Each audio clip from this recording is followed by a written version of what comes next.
The following is a very true experience. I've never actually wrote this down before, and I don't know if anyone has experienced this too. This happened between 1989 and 1990, and I was about the age of 4 years old. To this day, I still get chills thinking about it, and I wonder if, in some way unknown, it changed me. My parents had a house in the Inland Empire of Southern California, and at the time, my brother hadn't been born yet, so I was still the only child. To give you a layout, my parents' house was a 2-story house located in a cul-de-sac. On the bottom floor there was 2 bedrooms, a bathroom, the living room, and the kitchen. The second floor was just the master bedroom and bath. All you could see from the street was the garage and one of the bedroom windows on the bottom floor, and the window of my mom's bathroom on the second floor. To get to the front door, you had to walk along the cement pathway that ran along the side of the house. You had to pass the first bedroom that you can see from the street, then you passed the bathroom window, then another bedroom window, and then you would be at the front door. The backyard was beyond that point. My bedroom at the time was the bedroom next to the front door. Now, for some reason, my blinds weren't completely down to the bottom of the window. There was about a 6-inch gap with nothing covering it. I was pretty young, so I didn't really care much about it then. The bed was in the middle of the wall across from my bedroom door, and to the left was the window. According to my mom, this all happened right before midnight. My mother was asleep in her room upstairs, and my dad was a policeman that worked nights in another city. I was fast asleep in my room, and out of nowhere, I suddenly awoke, looking up at the ceiling. I don't know what woke me, or if I just popped awake on my own. After my eyes adjusted to the night's light of my bedroom, I sat up and started looking around my room. All of a sudden, something caught my eye at the window, in the gap. First, I thought it was the streetlight reflecting on the window. But I knew for a fact that there was only one streetlight, and what I was looking at was 2 obvious glowing spots that were spaced apart as if on someone's face. Then I thought, is that a cat looking at me? And yes, I vividly remember thinking these things, trying to debunk this at 4 years old. I had then remembered that my cat Chelsea's eyes would reflect at night. But this looked different than that. The cat's eyes would almost have different colors when reflecting. These were 2 very solid, bright white glowing eyes, looking straight at me. I just stared at them frozen stiff, trying to make sense of what I'm seeing. I couldn't see a face at all. The eyes were just so bright, nothing else stood out. That void or face around the eyes looked blacker than the night. I thought again, well, if this is a cat, how would a cat be big like a person, and why would a cat stand up and stare in my bedroom? The curiosity got me, and I went for it. I flipped my covers off, turned my little 4-year-old body towards the window, and put my feet on the floor. This is the moment the creepiest thing happened, and it will forever be burned into my brain. I got off the bed and got on my knees to get a closer look at this so-called cat. When at this very moment, this faceless pair of glowing eyes begins to slowly and steadily tilt to the side, very similar to Michael Myers in Halloween. Eyes still locked on me, not blinking once. The feeling of dread and fear shot through my body. Completely terrified, I burst into tears immediately and booked it down the hallway, through the living room and up the stairs to tell my mom. Although I was going as fast as I could, it felt like it took forever. When I got to my mom, I was so upset I couldn't get any words out. Tears were streaming down my face, and my mom was becoming seriously concerned at this point. She was able to calm me down just enough for me to get out the words, There's white eyes looking at me through my window, on the bottom. Stutter crying hard. Are you sure? My mom asked. I cry out, yes! She didn't even go down to look. She just called the police. I don't remember the time it took for them to arrive or what they said because I finally fell asleep in my mom's bed. I do remember faintly waking up to a knock on the door and my mom going to open it. The cop speaks to her, and I hear her say, okay, thank you, good night, and she shuts the door. Did they find it, Mommy? I asked half asleep. No, honey, she said. They couldn't find anyone, my mom told me softly. It's okay now, just try to go back to sleep.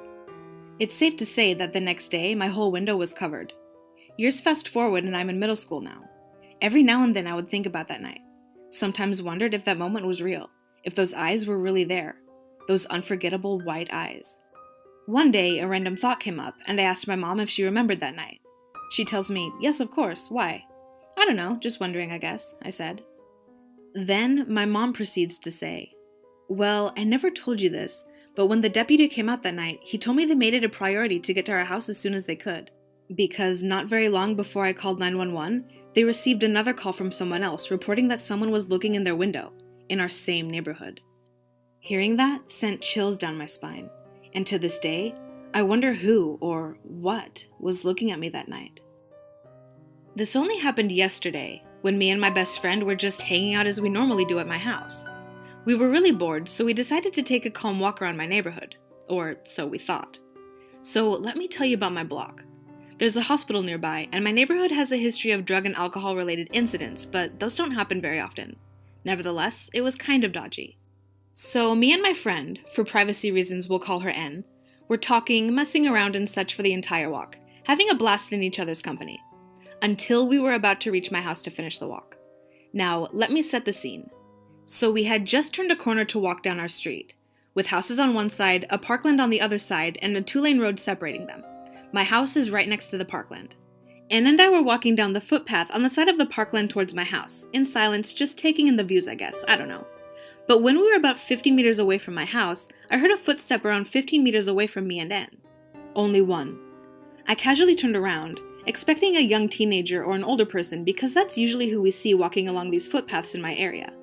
But what I saw will be burned in the back of my head for years. 15 meters away from us, there was this off-looking man. He looked young, I'd say mid-20s. He had a skinny figure and dull but fierce-looking eyes. He wore a dark hoodie and jeans, and he was looking at me with this unsettling look in his eyes. But the absolute worst part was that the man was limping very aggressively, walking very quickly towards me and N. It looked unnatural. It looked like he was possessed. And he was grinning at me with the creepiest smile I've seen in my life. It was twisted. His head was cocked to the side, and the man's teeth were so yellow I could see it from 15 meters away. He looked psychotic, and he looked like he wanted to harm us in the most brutal way imaginable. I whipped back around and told N to start to quickly walk back to my house, because running might make the man angry and run after us. We don't know if he's high or drunk or not. But I was too panicky, I didn't even mention why we should haul ass back home. N turned around and almost screamed and stared in shock. I've never in my life seen someone pull that kind of face before. I grabbed her wrist and we sped up to reach home. I turned around and the man was 9 or 10 meters away from us. And he was moving quicker with that disturbing limp of his. If it didn't look unnatural or scary to even begin with, it sure did now. We are two young teenage girls, and even if we both fought against the man, I don't think we would win, even if he was on the skinnier side. We sped up and it was a chase. No running, but very close enough. He was chasing us with this fast demonic limp, and we tried to speed up and keep the now 10-meter gap between us. We managed to get home safely, and I peeked through the window by myself as N was in shock for a bit. The man had slowed down, but was still limping, but he crossed over to the other side of the road.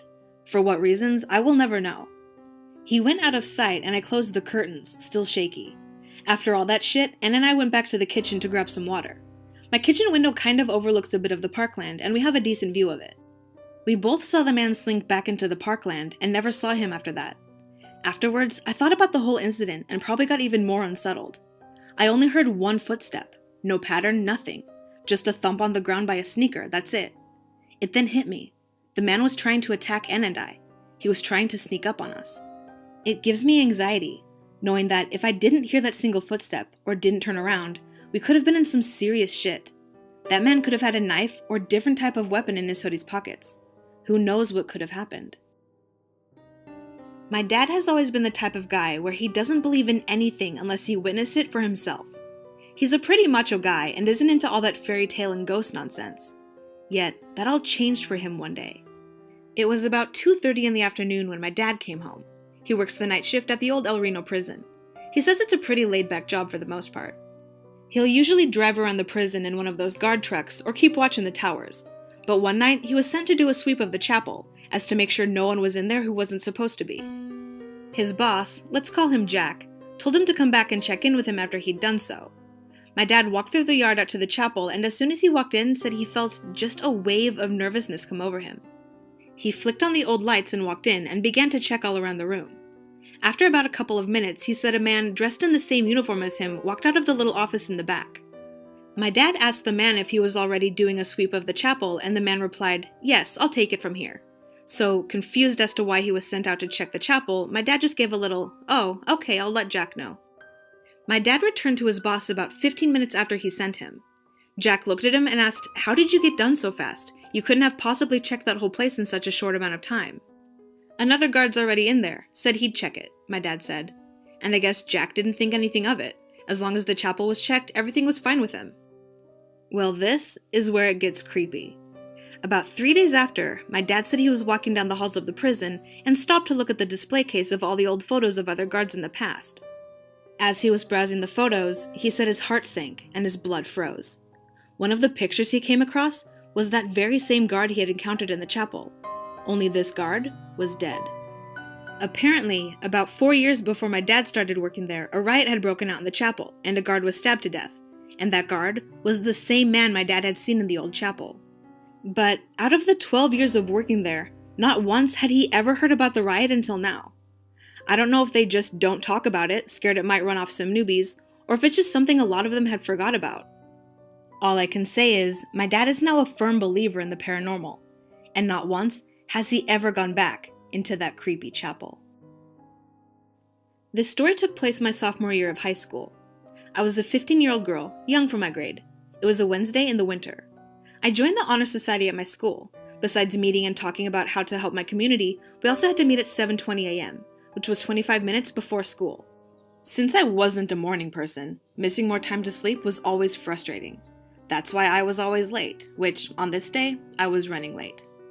Being 15, I couldn't drive myself to school, so I had to have my grandma, who lives with my mother and I, take me to school since at this time my mother would be in the bathroom putting on makeup before work. My grandma opened the garage with a button on the garage wall. Both my grandma and I got into her car, which was parked in the garage, of course. Once closing the door, she would pull out into the driveway. Now she looked back towards the front windshield to pull out to the right towards the street to our cul-de-sac, and I screamed to stop, and she quickly slammed on the brakes. There was a man.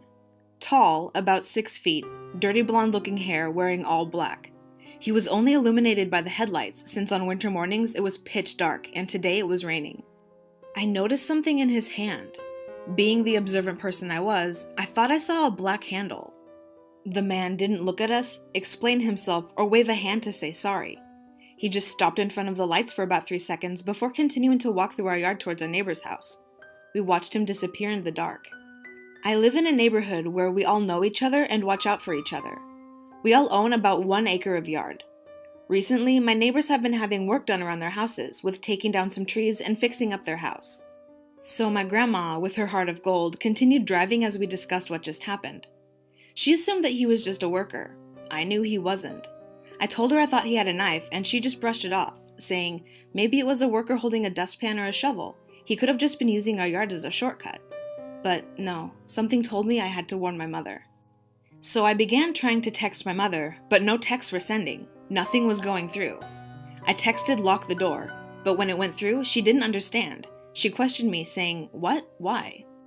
At this point, I called her, quickly explaining the situation and yelling at her to bolt lock the door.